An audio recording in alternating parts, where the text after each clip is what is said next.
vortex. Look at what you made me do. Oh, that's tight.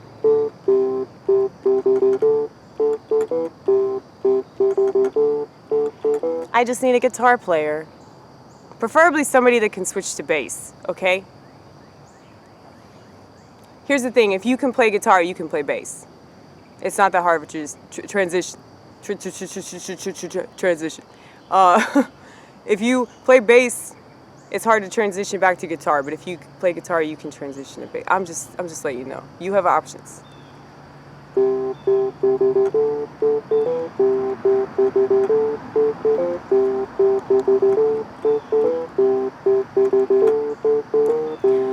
I need somebody that can improvise with me though, because like it's so hard for me to work with other people. You can ask anybody that's attempted to work with me, unless of course we're talking about restaurant stuff. But just creatively, like I am so independent that it's very, very difficult for me to collaborate.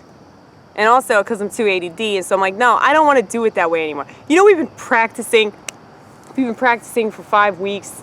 I don't want to do that. Let's do something completely opposite that. You know, that's the problem. No, don't do a different chord. Do a different chord, bitch.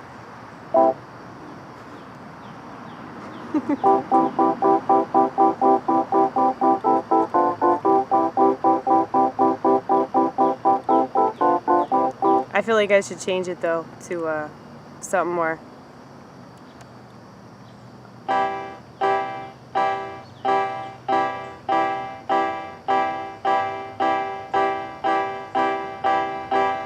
More like that.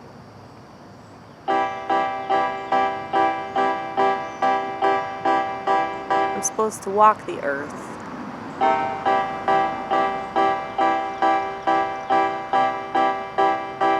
For whatever that's worth. I'm sure it's worth a lot.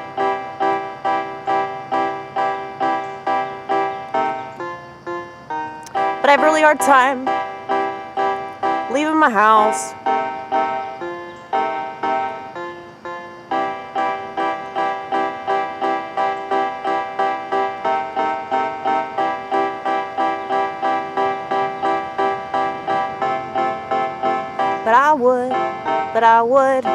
I would do anything to help people. That's what I want to do, that's what I want to do, and I think I've been doing it.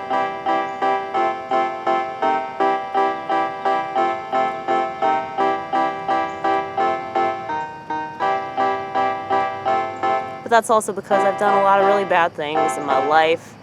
So I'm trying to knock off that purgatory time, but I worry that I'll be stuck there for a while.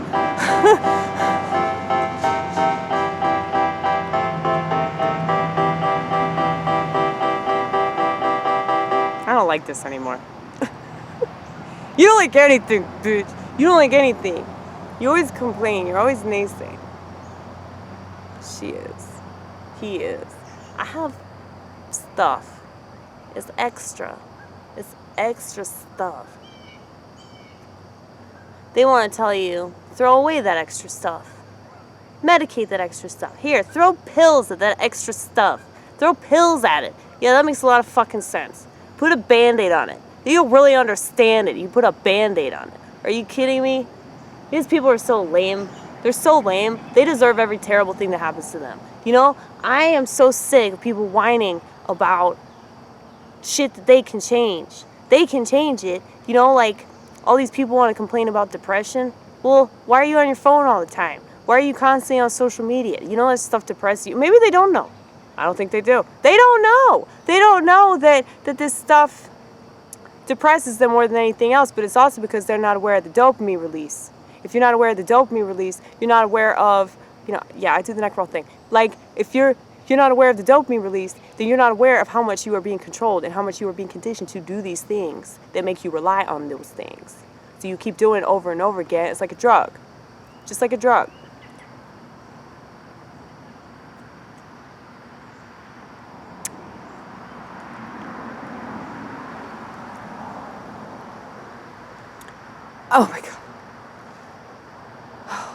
You just need one of those cushion things.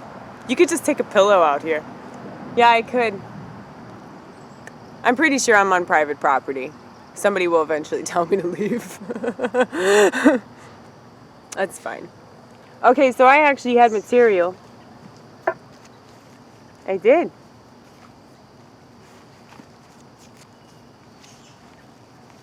I brought some material because I realized that I'm such a comic. Like, I'm always writing stuff down. Like, it's impossible for me to put any of this stuff together because there's so much of it. You just have no idea. Okay? Have you seen the movie A Beautiful Mind? Have you guys seen that? The Vortex? Has the Vortex seen A Beautiful Mind with Russell Crowe and Jennifer Connelly? Okay, well, fuck Ron Howard. But anyway, fuck Ron Howard.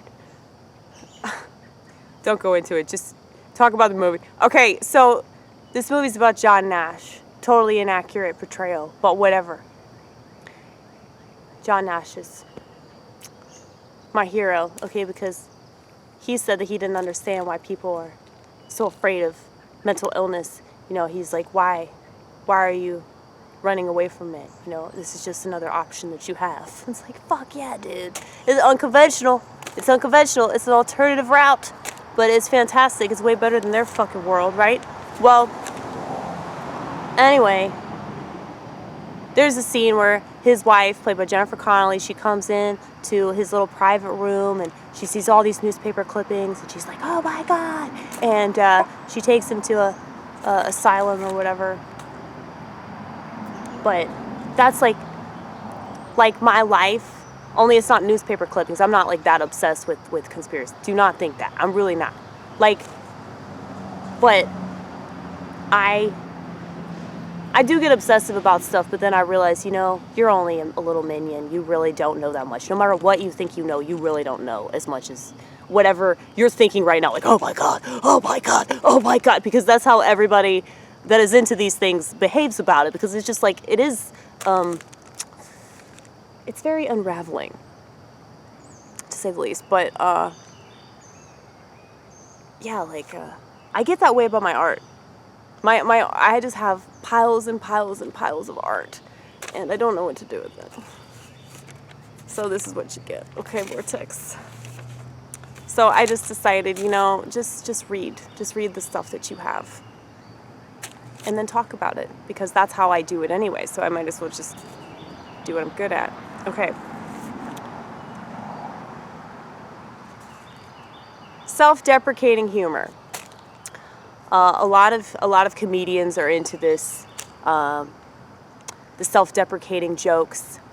You know, now it's one thing if you say something mean about yourself.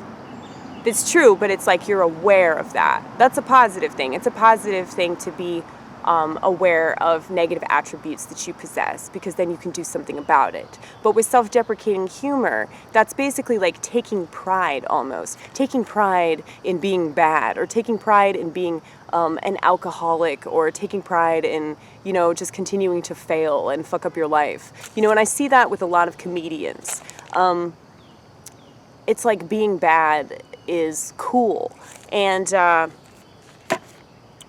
it's very obvious to me. All these people are on pills. They're all like very, very secular. They're obsessed with their phones.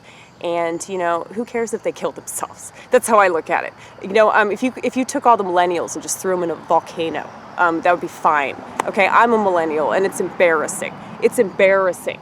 Just being around them. And like most of the people I went to high school with, they're probably just gone, you know? And that's depressing. Anyway. It just seems like a lot of these people, they use this self-deprecating humor to sort of like justify really terrible behavior. And I know, I speak from personal experience, you guys. I used to be a thief. I used to be a drunk. I used to sleep around all the time. I've had so much premarital sex that it makes me ashamed of myself. You know, I'm not proud of these things. But I wanted to be. But I realized, you know, you're just too good to be so bad. You know, you really are. Like, you shouldn't do things that you know are bad. You shouldn't do things that you know are wrong in the eyes of God, because you're just going to carry around this guilt. But it seems like to me, what people that are attempting to do comedy, you know, they just want to be like, you know, watch me draw attention to my self-loathing. Because it's very clear that these people hate themselves. If they didn't hate themselves, they wouldn't behave like that. Well, I hated myself. And so I stole shit. I hated myself. So I drank until I woke up in my own urine. And then I made jokes about that. I made jokes about how I was completely falling apart. funny, you know? And that's the thing. I don't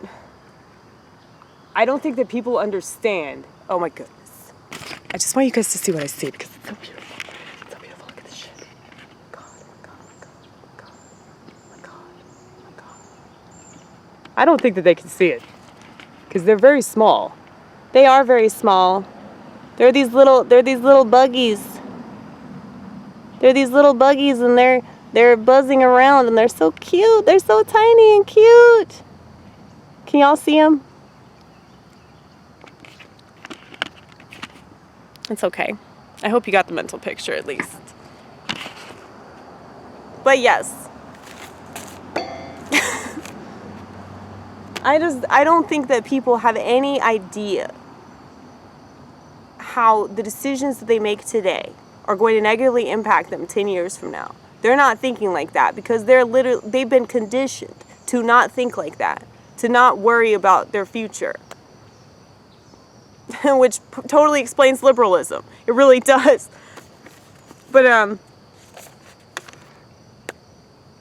I feel bad for people that are constantly going the self-deprecating route because it's like it seems like they're trying to pretend that they're cool with being bad. They're trying to pretend that they're cool with making mistakes and failing and just giving up, you know?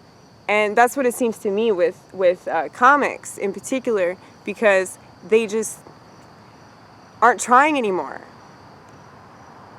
And so it's easier to fall back on, you know, oh, I'm a piece of shit. You know, and I see it all the time with comics that try jokes and it doesn't work. And then they immediately go, oh, well, I guess that joke was just for me. I guess that joke wasn't meant to hit or whatever. You know, it's like they say something and like they consider that to be a win. But it's not a win because they laugh at you. They laugh at you failing. That's not a win.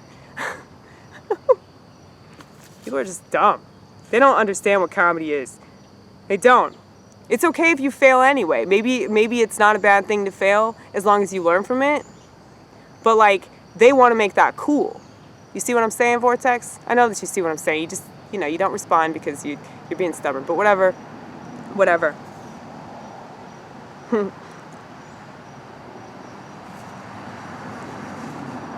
Okay.